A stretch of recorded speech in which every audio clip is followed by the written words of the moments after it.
me show you a secret world, the stuff that dreams are made of. They're little people with full-sized hearts. There's nothing to be afraid of. You may not see them, but they're right here. Hello, come right in. I thought you might like to know something about the clothes we wear. Follow me. This way, please.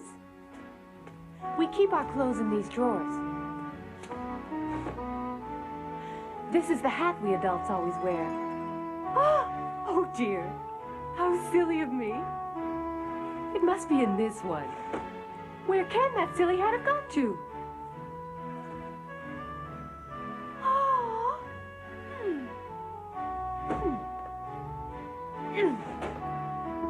I really can't understand it.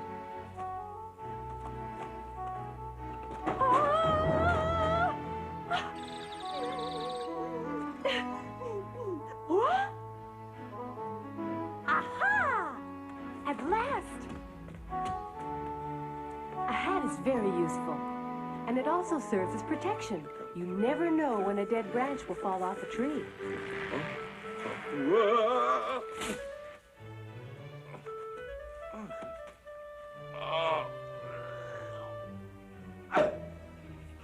It protects us in snowstorms, even very heavy snowfalls.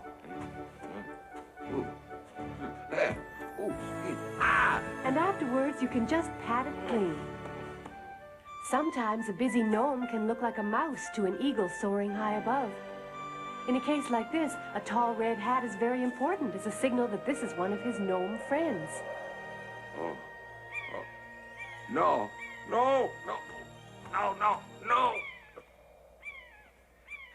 Better luck next time.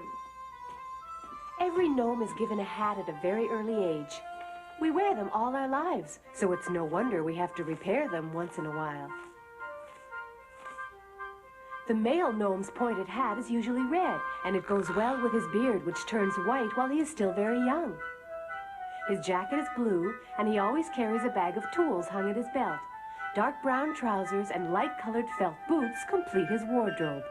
In other lands, gnomes sometimes wear wooden shoes or clogs. We gather our wool from fences that sheep have brushed against, and from it we make very carefully tailored clothes. I hope you're interested in all these personal details. I'm a little shy about discussing them, but now you know what the men wear. It's time to talk about real fashion. We females wear a white embroidered blouse and a long brown skirt that goes right down to our ankles. We always wear stockings, even in the summer. Our stylish shoes and slippers are made from felt or soft birch bark. Before marriage, we wear a green hat with braids outside. After we're married, we tuck our braids inside the hat. A married woman's hat is a darker shade of green.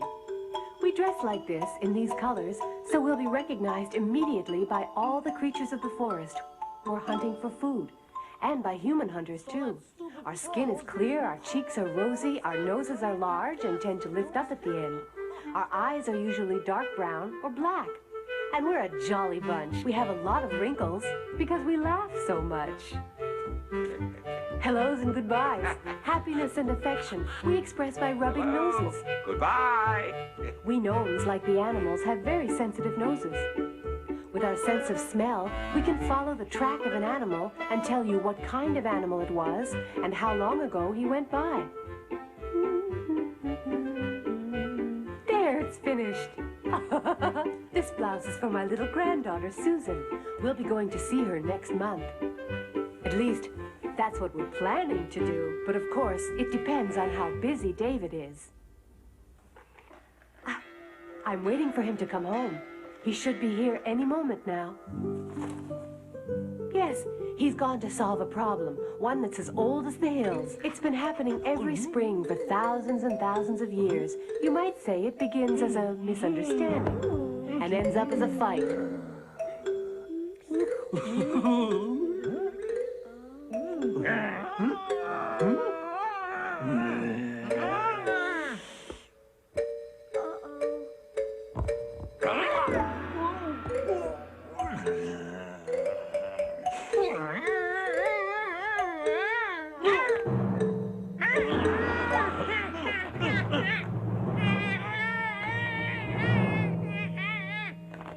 Eventually, the poor stags are exhausted from fighting, and locked together that way, they can't get food, and they could starve to death.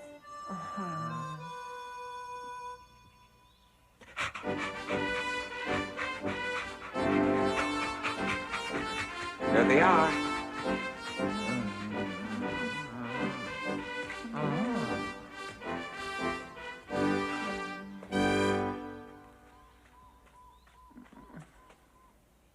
Oh dear, what a pretty mess you got yourselves into.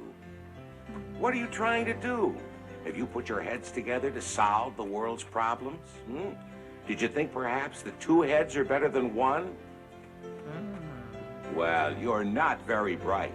It seems to me I had to help you out of this same fix last year at this time. You haven't learned your lesson, have you? You two are friends all year round, and then as soon as spring comes, you fight over the same girl. Aren't you ashamed of yourselves fighting like that? How would you like it if I just minded my own business and went away and left you two to starve to death here all alone?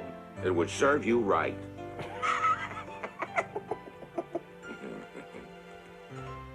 But no, I have to help you because you're my friends. But do you think I have nothing better to do with my time than worry about you? Do you think I like having to come out here every year and saw you two silly fellows apart? Are you listening? Wait. Before I start, I'll have a smoke. I think I should give you two a little time to think about this. Are you going to mend your ways and stop acting so silly every spring? I suppose not.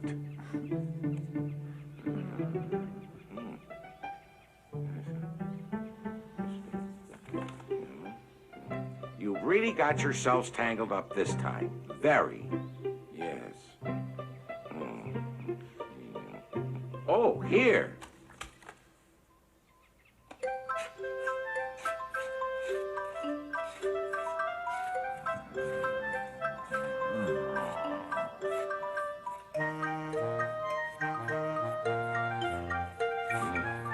Just a little bit more. Hey, what are you doing? Stay still. You're not apart yet. Stop it.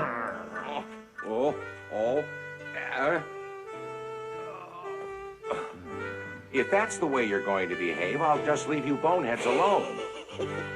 Come on, Swift. We're gonna leave.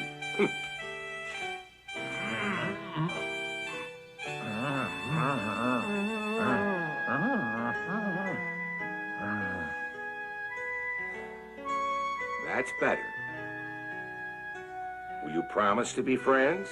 In that case, I'll continue.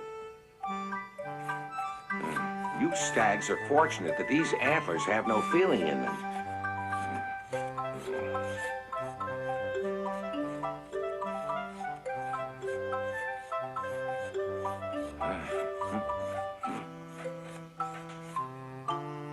There you go.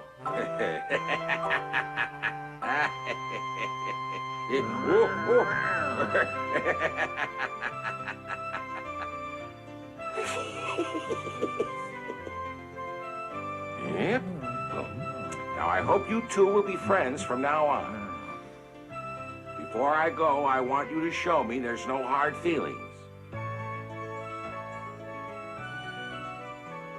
Well, what are you waiting for? Show me your fighting is over.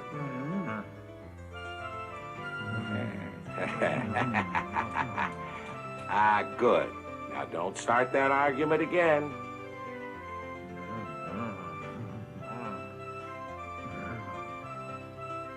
Goodbye. I think you'll be all right now. Goodbye, dear friends. I'm glad I could help you. Goodbye.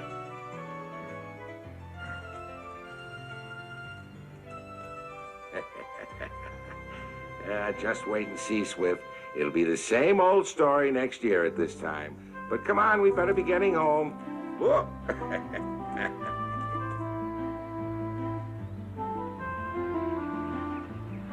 It know, we have to help our friends when we can, Swift. My grandfather used to say these gentle creatures have a life of their own. If you can't make it better, then leave them alone.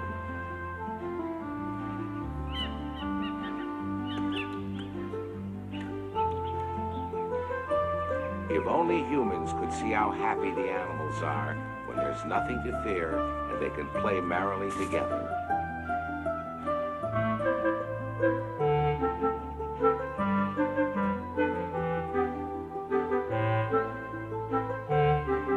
The forest's safe, the paths are free, the birds are singing just for me, and I'm as happy as I can be. La-fa-bum-fa-ba-da, ya-ta-ta-bum-fa-dum-fa-da, yum-fa-dum-lum-fa-dee, ya-ta-ta-tum-fa-dee. It's such a glorious day.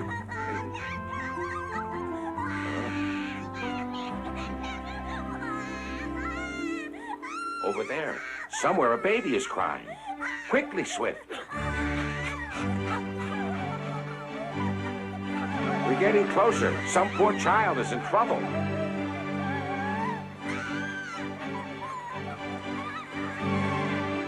A baby troll in the middle of the river.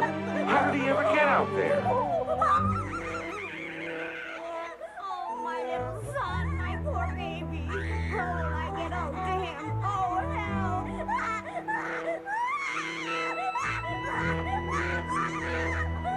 Be careful, dear. Hang on tight. Mommy's trying to ring. Oh, dear, what can I do? We have to rescue that child, Swift.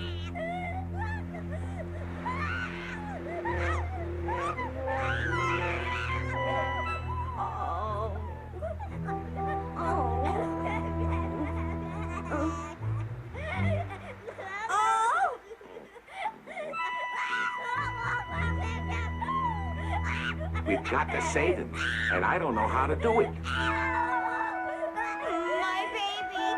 Don't cry, little one. I'll save you somehow, I promise. Hang on tight so you won't slip off.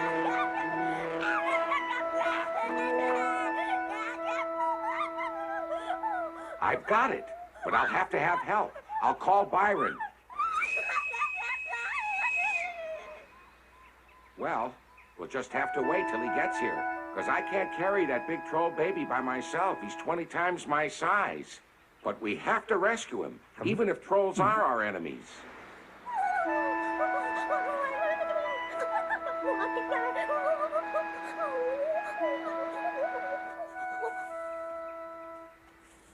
David! Hey, Byron, thank you for coming so quickly. It's good to see you.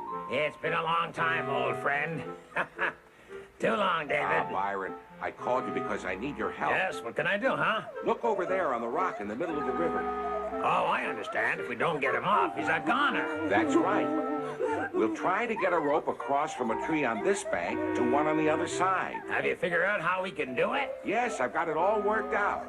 Now, first, I'm going to ask you to climb this tree and tie one end of the rope to a branch.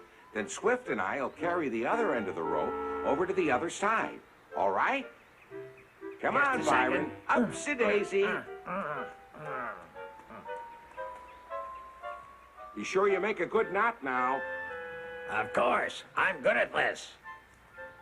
That's it. And now, Swift, your job is to carry me across the river.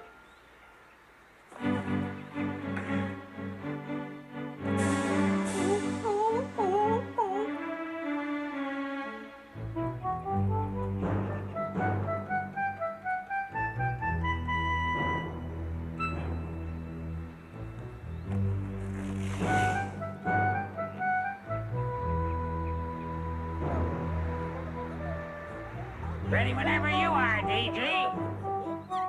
That's good. As soon as I finish this, we'll be ready to rescue the child, right?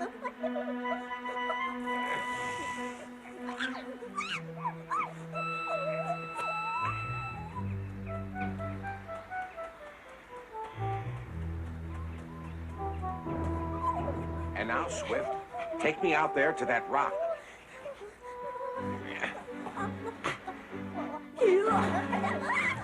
Oh? Hello there, little one.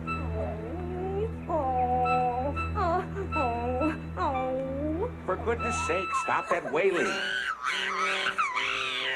A little quiet, please. Be still. I'm not going to do you any harm.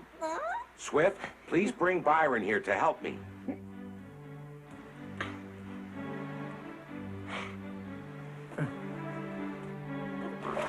What do we do now? Gotta wrap the cord around his waist 2 or 3 times. Shh. Wow, I wonder what that perfume is he's wearing.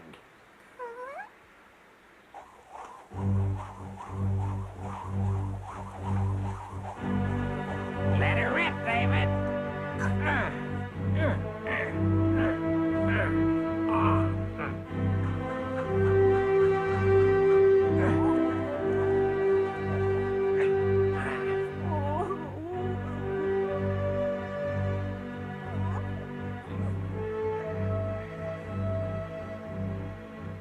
Swift?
I think we've got him now.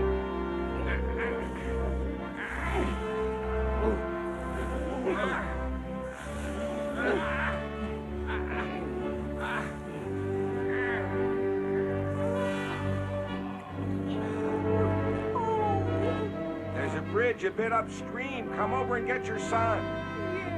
Yes. There.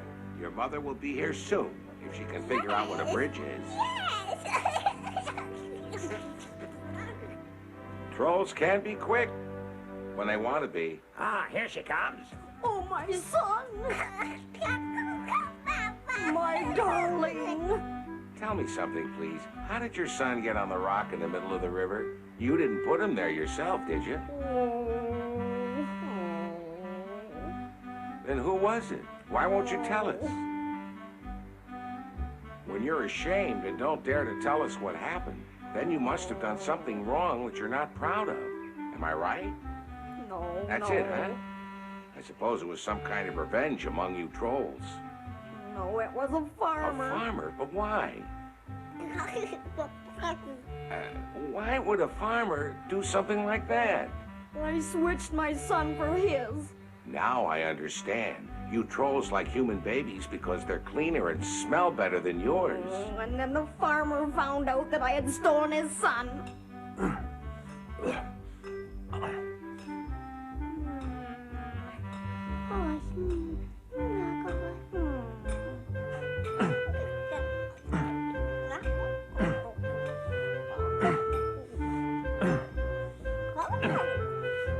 Huh? What? Come back here, you ugly troll! You can't have my son! You won't get away with this! I'll get you!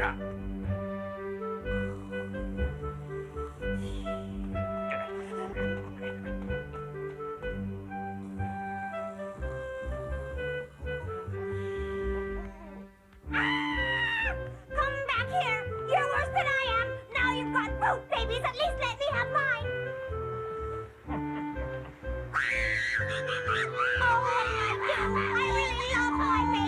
Well, I hope that farmer's taught you a lesson and you won't steal any more babies.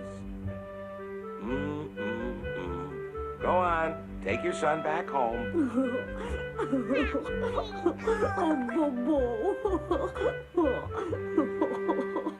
Thank you. Not at all. Bye. Goodbye. Goodbye. Goodbye. Thanks a heap for your help, Byron. I need a bath. I don't smell so good myself, Byron. Now let's get ourselves home too, huh, Swift? Goodbye.